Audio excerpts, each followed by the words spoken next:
মদিনার সাইডের যে এলাকাটা এটা নাম হলো বনে কুরাইজা, তোমরা ওখানে বসবাস করতে ইহুদি। আল্লাহ রাসূল বলেন ঘিরে রাখার পর প্রায় 1 দিন না 2 দিন না 25 দিন পর্যন্ত ঘিরে রাখছেন, আত্মসমর্পণ করছেন। ইহুদিদেরকে বললেন, এই শোনো, আত্মসমর্পণ করছো, তোমাদের কাছে অস্ত্র আছে, আমরা তো তোমাদের কাছে যাব না, বলো না তাকে আমাদের মধ্যে তোমাদের কার বিশ্বাস হয় তাকে পাঠায়। এবার বললেন আবু লুবাবা রাদিয়াল্লাহু তাআলা এই সাহাবীকে পাঠান, কারণ এই সাহাবী ছিলেন নরম তরবিয়াতের, ভাষা ছিল একেবারে নম্র, দেখতেও সুঠামদেহের অধিকারী, সব দিক দিয়ে সুন্দর ছিল। আল্লাহর রাসূল বলেন আবু লুবাবা, তুমি কিন্তু ইহুদিদের কাছে গোপন কথাটা বলবা না। বলে কি? সেটা হলো ওরা যেহেতু ইহুদি, ওরা আমার কথা অমান্য করিয়া এরপর যারা কাফের আছে এদের সাথে মদিনাবাসীর উপর আক্রমণ করছে, অতএব আল্লাহর নির্দেশ হলো সবাই হত্যা করে দিব। এই কথাটা বলবা না কিন্তু। আচ্ছা ঠিক আছে। আবু লুবাবা গেছে, যাওয়ার সাথে সাথে কিতাবের মধ্যে আসে ছোট ছোট বাচ্চারা, কচিকাঁচা বাচ্চাগুলাই আবু লুবাবার কাছে এসে কান্না করে বলতেছে, আমাদেরকে মাইরেন না। আবু লুবাবা সহ্য করতে পারে নাই, মনের অজান্তে ওই গোপন কথাটা তাদের কাছে বলে দিছে। বলতেছে, তোমরা কাঁদো আর যাই করো, নবী তোমাদেরকে হত্যা করে দিবে। এবার আরো বেশি কান্না করতেছে। হঠাৎ করে আবু লুবাবা চিৎকার মাইরা বলতেছে, আইরে কি করলাম, কি করলাম, ঠিক হয় নাই। আবু লুবাবা তাড়াতাড়ি আল্লাহ রাসূলের কাছে আসলে বলে, আমি তো কইরা ফেলাইছি, আল্লাহ রাসূল কথা বলে না। ওই যে শুরুর যে কথাটা বলছিলাম, তওবার আমার মূল উদ্দেশ্য আমি আর কয়েক মিনিটের মধ্যে শেষ করতেছি। এই ঘটনাটা বইলাই আল্লাহু আকবার, এ আল্লাহ রাসূল কথা বলে না। সাহাবাদের কাছে যান, আবু বকরের কাছে যান, অন্যদিকে তাকান, ওমরের কাছে যান, অন্যদিকে তাকান, তার কাছে যান, অন্যদিকে তাকান। দিশা দিশা না পাইয়া দেখছে আজকে আমার জাহান্নাম ছাড়া আর উপায় নাই। কারণ রাসূল যদি মুহাব্বত না করে সে কি জান্নাতে যাবে না জাহান্নামে যাবে?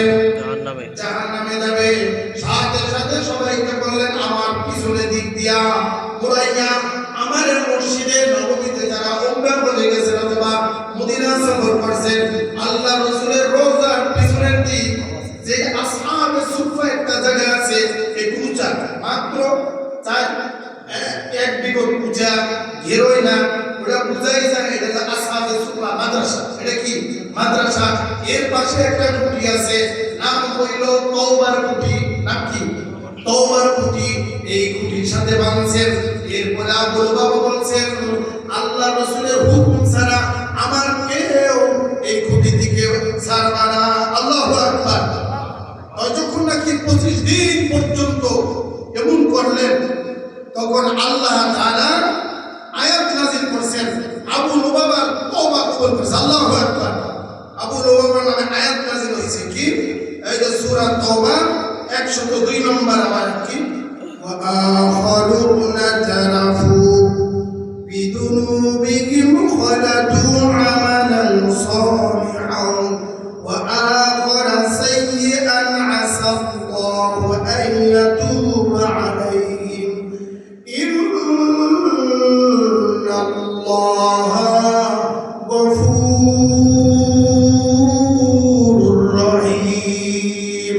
আল্লাহ বলতেছেন, নবী গো, আপনাদের মধ্যে আপনাদের মধ্যে কিছু ঈমানদার আছে, তারা ভালো আমল এবং খারাপ আমল মিশ্রিত করে ফেলাইছে। চিন্তা নাই, খাঁটি তওবা করার কারণে আমি আর সব গুনাহ মাফ করে দিছি। এই জন্য আমরা 5 ওয়াক্ত নামাজ ইনশাআল্লাহ পড়ব, রমজানের রোজাও রাখবো, হজও করব যদি ফরজ হয়, যাকাত দিব।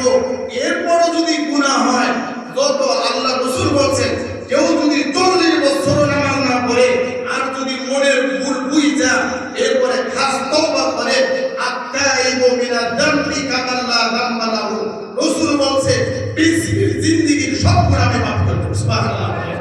এই জন্য যত গুনাহই করেন বিশেষ করে মা বোনরা আল্লাহর কাছে খাস তওবা করেন। আখিরি দিন, শেষ দিন, আর 1 মিনিটের মধ্যে আমি শেষ করি। সেটা হলো মা বোন যারা আছেন সব সময় বলে হুজুর কি আমল করব, আপনারা 1 নম্বর আমল করবেন প্রতিদিন 100 বার সুবহানাল্লাহ, 100 বার আলহামদুলিল্লাহ, 100 বার লা ইলাহা ইল্লাল্লাহ, 100 বার আল্লাহু আকবার, 400 বার লা ইলাহা ইল্লাল্লাহ, আল্লাহ আল্লাহ 400 বার পড়বেন। কমপক্ষে প্রতিদিন 100 বার আস্তাগফিরুল্লাহ আস্তাগফিরুল্লাহ আস্তাগফিরুল্লাহ, প্রতিদিন 100 বার দুরূদ শরীফ সাল্লাল্লাহু আলাইহি ওয়াসাল্লাম সাল্লাল্লাহু আলাইহি ওয়াসাল্লাম, এটা হলো সবচেয়ে ছোট দুরূদ। অথবা আল্লাহুম্মা সাল্লি আলা মুহাম্মাদ আল্লাহুম্মা সাল্লি আলা মুহাম্মাদ। কেউ যদি লাগাতার এই আমলগুলো করতে পারে, আল্লাহর রাসূল বলেন মৃত্যুর সময় তার কালেমা নসিব হবে, এরপরে সরাসরি জান্নাত চলে যাবে। আমি আর সময় নষ্ট করব না, এখন আপনাদের